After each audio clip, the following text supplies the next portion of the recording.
En primera plana, Carlos Herranz. Bienvenidos a En Primera Plana, un programa de Radio Francia Internacional y de France 24. Esta semana ponemos el foco, como no podía ser de otra forma, en Estados Unidos, con la resaca de unas elecciones que, atención, puede alargarse hasta el próximo mes de enero, hasta que el próximo inquilino de la Casa Blanca tome el poder. Para ello me acompañan en este estudio Román Hue, periodista de France 24, que acaba de llegar ahora mismo de Estados Unidos y ha recorrido, digamos, todos los territorios que Donald Trump conquistó en 2016. Bienvenido, Román. Hola, Carlos, buenos días. David Gomerzano, también compañero de France 24. Bienvenido, David. Hola, buenos días. Desde Washington, el corresponsal de RFI, Xavier Vilá. Xavier, buenos días. ¿Qué tal? Buenos días. Y también en unos instantes estará también con nosotros aquí un historiador de prestigio, muy conocedor de la historia de Estados Unidos, como es James Cohen, de la Universidad de París III. Estados Unidos, larga resaca electoral hoy en Primera Plana. Bueno, pues un escrutinio agónico, un presidente que afirma fraude sin mostrar pruebas, el temor a que se produzcan actos violentos en las calles y, como si todo esto fuese poco, un prólogo que parece va a judicializarse durante las próximas semanas. Si algo nos dejan las elecciones de Estados Unidos, es un país más dividido que nunca. Y no hubo ola azul demócrata que arrasara con Trump, sino que más bien el aún presidente resistió mucho mejor de lo que muchos analistas pensaron. Las elecciones en Estados Unidos nos dejan sus maniobras por atrincherarse al poder con su estilo habitual y cuestionando los propios fundamentos de la democracia estadounidense, sin aportar ninguna prueba, eso sí. I want to thank the American people for their tremendous support. Millions and millions of people voted for us tonight. Trump denunciando fraudes sin pruebas la misma noche electoral, y del otro lado el candidato Joe Biden llamando a la prudencia y a que se contaran todos los votos durante un escrutinio que se ha ido alargando. Esta dinámica aún puede continuar. El presidente asegura que litigará hasta el final. Pero ¿hasta dónde piensa llegar? Esa quizás sea la duda. Vamos a repasar antes algunas portadas antes de preguntar a mis invitados. Washington Post. Una nación dividida. Dice el rotativo que el resultado de una carrera tan estrecha entre candidatos provoca una división aún superior. Financial Times. Duelo al filo del cuchillo entre ambos candidatos. Aquí en Francia, el diario Le Monde titula Biden-Trump, Estados Unidos se rompe. Primera pregunta casi básica. ¿Estados Unidos sale de estas elecciones como un país más dividido aún, Román? Pienso que Estados Unidos ya es dividido. Toda la gente con quien he hablado estos últimos días me han dicho muchas familias, amigos se dividen con Trump. Trump, ¿lo amas o lo odias? No hay en medio. No hay en medio. Claro, vemos a un presidente, David, ensuciando los fundamentos del sistema democrático y, por otro lado, un candidato con un tono mucho más presidencialista, ¿no? Sí, es increíble lo que está pasando ahora, sí. Mm. Y la actuación de Trump está muy preocupante, porque en general en los Estados Unidos, aunque hay tensiones y enfrentamientos entre políticos muy fuertes, al final hay como esa tradición de decir, bueno, he perdido la elección y dejo lo mejor para mi sucesor o para el que ganó la victoria. Elegancia democrática, que ahora mismo está totalmente borrada. Esa tradición que existe en Estados Unidos y, bueno, esta vez parece muy poco probable. Y eso es un poco preocupante. Xavier Vilá, Washington. ¿Hasta dónde puede llegar Trump? Quizás sea la pregunta, acorralado en las semanas que le quedan de estar parapetrado en la Casa Blanca hasta que haya el cambio de poder el próximo mes de enero. Bueno, él quiere llevar esto al Supremo, a las más altas instancias judiciales, consciente de todos modos de que estos entuertos de recuentos, cuando se llevan a la justicia, normalmente se definen en juzgados de menor instancia a nivel estatal. Por lo tanto, esto es echar una patada a la pelota hacia adelante, seguir dominando el relato y situar su marca conservadora delante del Partido Republicano para que no se pierda, caso que él pierda la elección, y quién sabe si volver en el 2024. Vamos a añadir un punto de vista más de alguien que conoce a la perfección Estados Unidos y cuyo análisis es un honor sumar en primera plana. James Cohen, historiador especialista de Estados Unidos. Señor Cohen, estas elecciones, más allá del resultado final, dejan dos conclusiones que sí parecen definitivas. Las encuestas fallaron de nuevo, Trump no era ningún accidente temporal y el país sufre una fractura profunda. ¿Lo observa así usted? Buenos días. Buenos días. Necesito saber lo que dicen los sondeos, pero nunca tomo muy en serio los sondeos porque sé que hay siempre cosas más complicadas que están pasando. Hay toda una categoría de gente que prefiere no contestar, que saben que si usted dice Trump, crea mala impresión y mejor no contestar. También hay toda una categoría de gente que no contesta por teléfono celular, sino es más fácil llegar a estas personas por, no sé, por Instagram, para los jóvenes, hay este tipo de problema técnico y metodológico para los sondeos. Quiero decir, sobre todo, es que la metodología de los sondeos, aunque sea muy, muy buena, nunca llega a tener toda la riqueza de lo que sería como un estudio sociológico de la población. Y así llegamos a la segunda parte de la pregunta, la fractura de la sociedad estadounidense. Yo creo que sí, esta fractura está ahí. Ya estaba en el 2016 y ahora con 4 años de poder de Trump, mucho más, porque hay gente que se afirma como trumpista ahora más que nunca. También hay un problema de resentimiento, un problema de frustración que tiene que ver con la situación socioeconómica de mucha gente que no conoce la movilidad social que antes tenía. Y eso se traduce para ellos en alguna forma de nacionalismo, con muros, nacionalismo con una identidad muy, muy clara. Nosotros aquí, ustedes allá. Bueno, la pregunta que tenemos ahora es, claro, todas estas maniobras de Donald Trump para evitar su derrota, si pueden marcar el futuro de Estados Unidos con sus seguidores más radicalizados. Mi compañero Román ha recorrido, digamos, el mapa de esos estados que cayeron del lado de Trump en 2016. Estamos hablando sobre todo de un voto de adhesión, a diferencia del de Joe Biden, que podría ser un voto para que no salga Trump, pero el de Trump sí que es un voto de adhesión a un programa que te puede gustar más o menos, pero que sí que... Claro que sí. La gente que vota a Trump vota a su programa, a sus ideas y su estilo. Trump ha construido un personaje de televisión. Su característica principal sería ganar, ganar, ganar. Es el winner, como se dice en... Y lleva la derrota muy mal. Sí. Ser el loser es algo que no pasa por su cabeza, ¿no? Sí. Y tengo un ejemplo muy concreto. Fui a Wyoming, donde todavía se vive de la industria del carbón. Y ahí el hecho que Trump defiende el carbón lo ha llevado el Estado de manera muy fácil. No puede imaginar votar por un demócrata, porque Hillary Clinton ha dicho que se ha terminado el carbón. Joe Biden dice que quiere una transición hacia energías más propias. Entonces, Trump es el único que los defiende a los que se consideran como olvidados de América. David, la ola azul demócrata no se produjo y lo que sí que se confirma con esa cantidad de votos, porque al fin y al cabo todo lo que han votado Trump ha resistido mejor de lo previsto. Esto se confirma que no era ningún accidente, Trump, como muchos quisieron ver. La transformación del Partido Republicano es increíble, porque ahora no solo Trump, pero cuando se escucha el discurso de muchos republicanos, se parece mucho más a la derecha que unos años atrás. Hasta discursos de extrema derecha que tienen candidatos a diferentes puestos en el Congreso.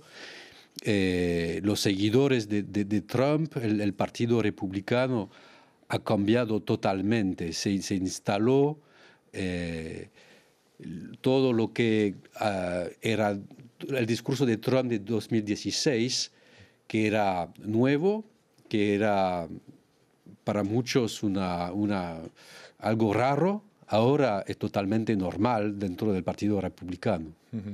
Xavier Vilà, más allá de la elección presidencial, hay otras batallas que se están dando ahora mismo y que parecen básicas, por ejemplo, por el control del Senado.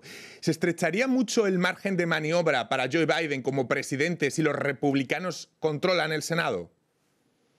Mucho, no, del todo, casi todo. Te diría, Carlos. Sí, sí, porque fíjate que es una Cámara Legislativa en este sistema sin la cual no se puede adelantar legislación. Y el ejemplo más concreto lo tenemos muy reciente. El Obamacare es un caso claro de lo que pasó.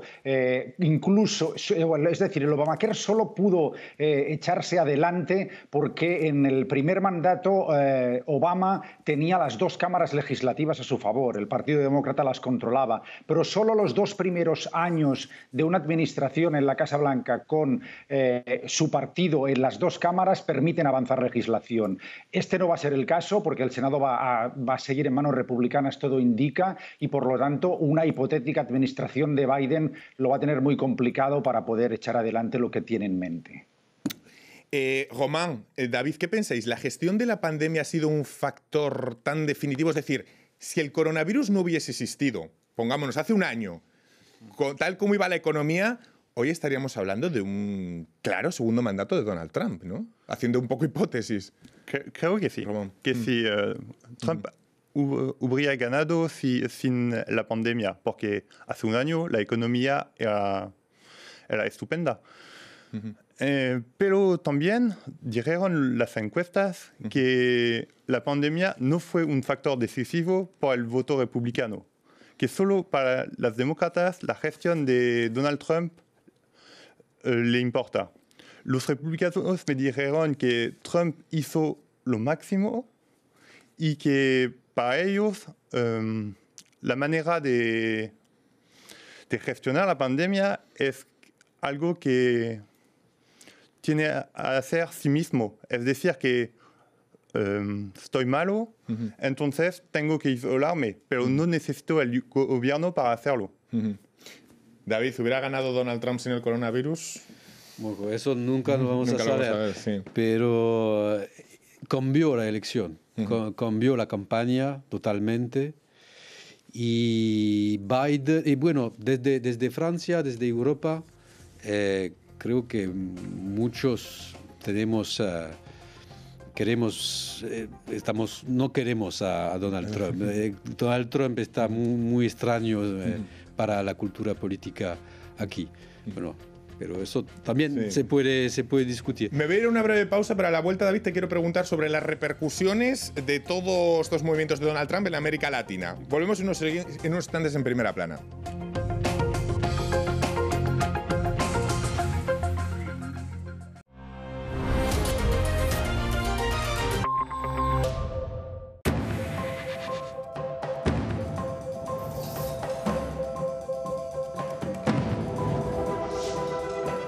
Cerca del 30% de las camas de las unidades de cuidados intensivos están ocupadas por pacientes con COVID-19, lo que en términos absolutos se traduce en unos 2.800 ingresados en la actualidad por esta razón. Y si nos fijamos en las cifras de hace un mes, vemos como ha habido un aumento de más de 10 puntos, pero estamos hablando de la situación general de la media de España, pero es especialmente preocupante en 9 comunidades autónomas donde esta cifra de ocupación supera el 35%. Es el caso de La Rioja, de Aragón, de Cataluña o de Madrid, entre otras. Y lo que preocupa sobre todo al personal sanitario es que, a pesar de que se conozca mejor la enfermedad y por lo tanto se pueda procurar también un mejor tratamiento que mejore las expectativas de las personas que ingresan en las unidades de cuidados intensivos, si continúan los contagios en aumento, se pueda llegar de nuevo a un colapso hospitalario que genere una fuerte competencia entre pacientes tanto COVID como no COVID por obtener una cama en estas unidades.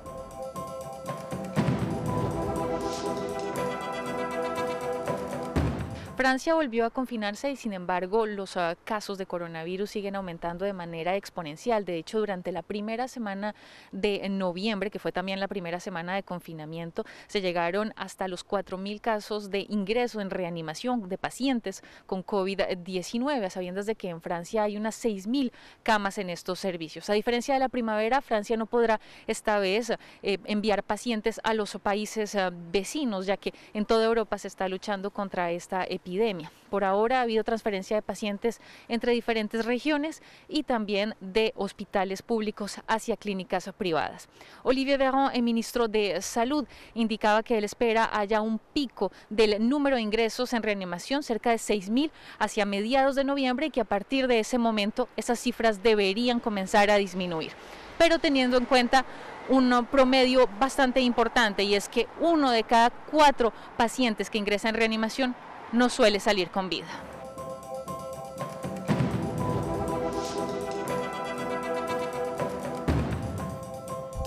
Bélgica, con la incidencia de casos más elevada de Europa de coronavirus, está desbordada. A diferencia de la primera ola, los hospitales han estado en las últimas semanas al borde de quedarse sin camas de unidades de cuidados intensivos. Por ello, el Gobierno ha lanzado un plan para que haya 800 camas adicionales en los hospitales para hacer frente a la avalancha de casos. A partir de ahora, los hospitales tendrán que dedicar un 60% de camas a los pacientes más graves de coronavirus. En las últimas semanas el país ha puesto medidas mucho más restrictivas, como el toque de queda, también el cierre de la hostelería, también de las tiendas, para que se reduzcan los casos. De hecho, se han ralentizado, pero aún así los casos siguen siendo muy elevados. Así lo alerta el personal sanitario, que asegura que a pesar de todo no hay que bajar la guardia, porque la transmisión comunitaria del virus sigue siendo muy elevada en todo el país.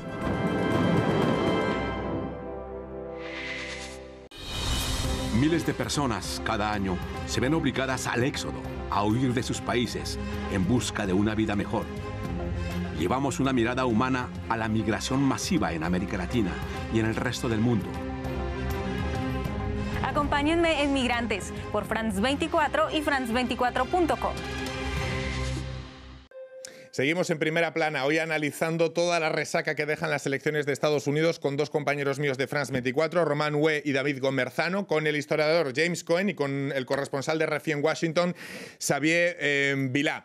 Xavier, si Biden se confirma como presidente el próximo mes de enero, más allá de las maniobras que puede ejercer Trump durante todo este tiempo, ¿qué es lo sustancial del cambio? Por ejemplo, en materia de climática parece más o menos claro que sí que habrá un cambio, pero no tanto en las relaciones con China, ¿no? Donde podría seguir un poco la misma senda que Trump. ¿Cuál es el principal cambio de que llegue Biden al poder? Bueno, quizá lo podemos discernir entre cuestión interna, sí que está claro, porque y esto no descubrimos nada, que con Biden los impuestos van a volver a más gente, a las rentas superiores a $400.000, que para muchos de nuestros espectadores puede parecer una barbaridad de dinero, pero que aquí es una renta familiar relativamente común, especialmente en las dos costas, no en el centro del país. Esto, en cuanto a cuestión interna, quizás sea lo más relevante de la diferencia entre uno y otro. En cuestión internacional, tienes mucha razón que inicialmente la relación con China, que está basada en la desconfianza mutua, no va a cambiar en esencia. Luego, la cuestión de los aranceles y de las relaciones comerciales seguramente se iría puliendo progresivamente en una administración Biden y sería, vamos, si me permites la expresión, más amable la relación entre una y el otro. Por lo menos habría un diálogo que no tan agresivo, que es lo de marca de la casa de Trump, de empezar en una posición de máximos y progresivamente irse un paso atrás para encontrar consensos. Os quiero preguntar, David, Román, ¿damos por sentado que la presidencia de Biden es una transición de un solo mandato producido como efecto para parar a Trump, en el que además esté limitado en su agenda, o le otorgáis una autonomía propia, una personalidad propia como para dejar impronta y que se pueda llegar a hablar de una era Biden? ¿Dónde os situáis? ¿En la transición o en la impronta propia? David, es complicado, hacer supuestos, pero bueno.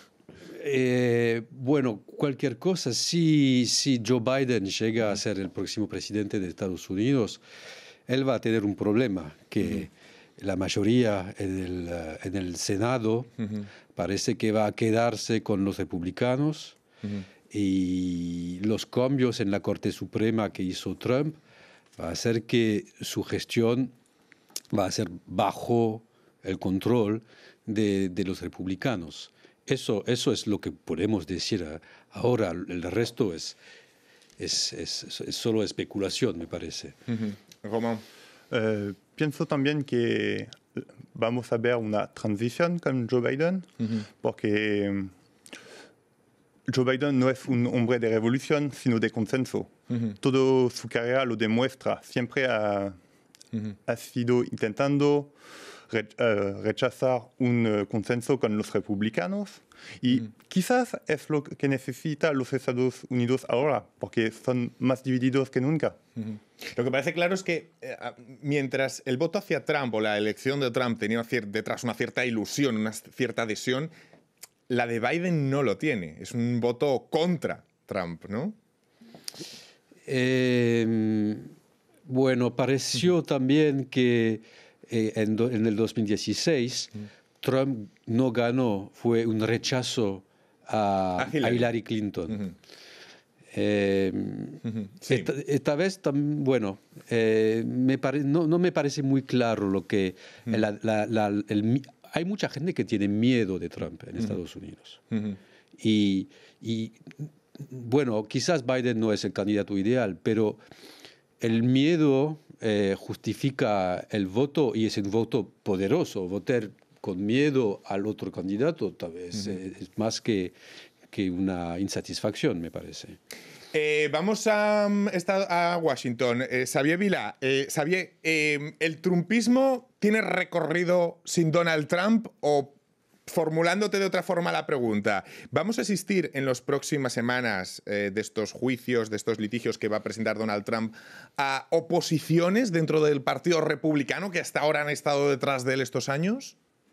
Bueno, fíjate cómo en las últimas horas algunos senadores republicanos ya han salido criticando el discurso de Trump respecto a la no legitimidad de las elecciones. Por lo tanto, empiezan a haber situaciones donde la gente ve que se puede quedar sin cargo y se quiere marchar. ¿Quiere decir esto que quieren aspirar a la presidencia? No, pero quieren resituarse. Es muy interesante lo que comentas del trumpismo, porque aquí ya ha habido gente, por ejemplo, en centros de estudio, el Weiser de las democracias emergentes, que están comparando a el trumpismo con el peronismo argentino. Es decir, una estructura que moviliza masas, que tiene mucha fidelidad y que aunque pierda no termina de marcharse nunca. Es decir, que desde ese punto de vista es interesante y suscribo. Trump o la idea de Trump y sus políticas está para quedarse, porque la gente vota a Trump un poco a ciegas, y cuando digo eso quiero decir que no es tanto votar al personaje que conocen por televisión como votar una idea que sobre la mesa estáis poniendo, como es, y estamos hartos de determinada élite que no nos permite tener la vida que teníamos 75 años atrás. Pero esa vida ya pasó, pero hay mucha gente aquí que se resiste a superarla. ¿Qué creéis en ese trumpismo sin Trump, en esa idea, David, Román? Si puedo añadir, si puedo añadir solo una cosa, se dice que Trump ya prepara la campaña de 2024 para volver. Entonces, no hemos terminado con Trump y tampoco el trumpismo. O sea que no va a ser tan fácil librarse de Trump. Va a ser muy interesante en este punto escuchar la mirada del historiador, del señor James Cohen, como historiador y como profundo conocedor de la realidad de Estados Unidos. Creo que es conveniente también que miremos al pasado del país para entender la actualidad. ¿Una fractura así de estas dimensiones tiene precedentes en momentos de la historia de Estados Unidos? A veces uno tiene la impresión de estar en otro siglo, porque estamos viendo cosas que vimos en otras circunstancias, en otros contextos, hace un siglo y medio, por ejemplo, cuando se acabó la esclavitud en el sur de Estados Unidos. A partir del año 1865 se puso en marcha un proceso que se llamaba la reconstrucción del sur.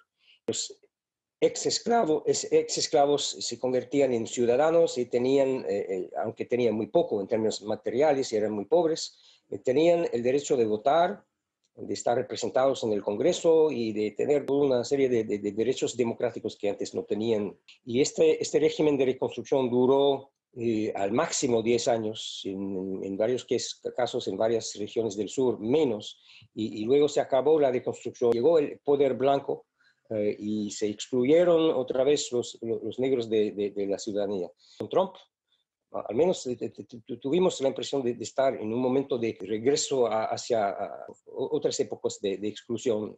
Pero cada contexto histórico es nuevo. También hay que tomar en cuenta todo lo que está pasando hoy. Este razonamiento sobre el pasado es importante, pero no debe de ser demasiado mecánico. Les quiero preguntar sobre el voto latino y también sobre las repercusiones de todo esto en América Latina. David, las repercusiones de Trump en América Latina, porque creo que, por ejemplo, Bolsonaro ya ha hablado, ¿no? ¿Cómo puede influenciar una realidad, la que vive Trump, con otras en el continente americano? En Latinoamérica la mirada está puesta sobre lo que está pasando en Estados Unidos, porque en los 4 últimos años Trump fue una inspiración con muchos políticos en Latinoamérica. Y bueno, el más evidente es en el caso de Bolsonaro, que no solamente reivindica una ideología similar a lo de Trump, pero en su manera de hacer política se inspira mucho de Trump. Y ahora, con los hijos de Bolsonaro, tienen unos vínculos que se han construyendo vínculos con el equipo político que maneja la política de Trump. Y para Bolsonaro ya está pensando en su reelección. Y si llega, si Trump está reelegido, yo creo que va a ser mucho más fácil para él. El otro tema es la Amazonia. Si Biden está electado, Brasil va a sentir una presión internacional sobre el tema de las quemas en Amazonia. En caso que Trump está reelegido, mucho menos. Repercusiones de la elección de uno u otro. Vamos a hablar del voto latino en los minutos que nos quedan. Claro, nos dicen que el voto latino cada vez es más decisivo, pero cuesta entender la tendencia del voto latino porque parece, por ejemplo, en Arizona y en Florida ha pesado muchísimo el voto latino, mucho peso, pero los latinos se han decantado de formas distintas, ¿no? En Florida hacia el lado republicano y en Arizona hacia el lado demócrata, Román. Pienso que no hay voto latino. Hay tendencias en el voto latino. Por ejemplo, en Florida hay muchos cubanos y muchos venezolanos. Sí, sí. Entonces, podemos decir que casi la política exterior de Trump hacia Venezuela, hacia Cuba, era para ganar este voto. Y parece que ha funcionado, porque ha ganado en Florida. En Arizona hay que ver el país de origen. Es decir, que los migrantes que vienen de América Central, de México, son un poco más demócratas. Pero también hay otras tendencias, porque se dice que la primera generación vota demócrata, pero la segunda y la tercera se vuelven más conservadores y más republicanos, porque se consideran como americanos. Entonces, ellos también tienen miedo de los nuevos migrantes. Y también hay el tema de la religión, el catolicismo, que lo hacen votar a republicanos a veces. Entonces, hay unas tendencias, pero no un voto latino unificado. Xavier Vilá, Washington. Dicen algunos analistas que el Partido Republicano podría reconstruirse basando precisamente su objetivo en conquistar el voto latino definitivamente. No sé si hay parámetros de los que hoy se esté hablando de cómo han votado los latinos en estas elecciones. Bueno, hay algunos que estáis comentando sobre la mesa, porque realmente es cierto que el Partido Republicano ha sido hábil en explotar la situación en los países de origen, especialmente Cuba, Venezuela y Colombia, para dirigirse a la población de estos países, especialmente en Florida, e incidir en el voto. Es cierto que las estrategias de los partidos aquí van encaminadas a encontrar este tipo de votante y atraerlo, pero de todos modos no nos equivoquemos. Hay una gran cantidad de latinos, especialmente en la Florida, que han votado con solo 2 ideas en la cabeza. La cartera, es decir, ¿dónde puedo encontrar un trabajo que no requiera una carrera universitaria? Y la religión. Y dentro de la religión, un subcontinente, si me permites, que es todo el tema del aborto. Y desde este punto de vista, la claridad de Trump contra determinadas situaciones en el campo de la religión y el aborto, pues le han atraído muchísimos votos del campo hispano. Muchísimas gracias, Xavier Vilá, desde Washington, el historiador James Cohn y también mis compañeros David Gomerzano y Román Hue. Ha sido un placer analizar Estados Unidos con ustedes. Seguramente me temo que vamos a seguir haciéndolo. Muchísimas gracias a todos ustedes y hasta la próxima semana en Primera Plana.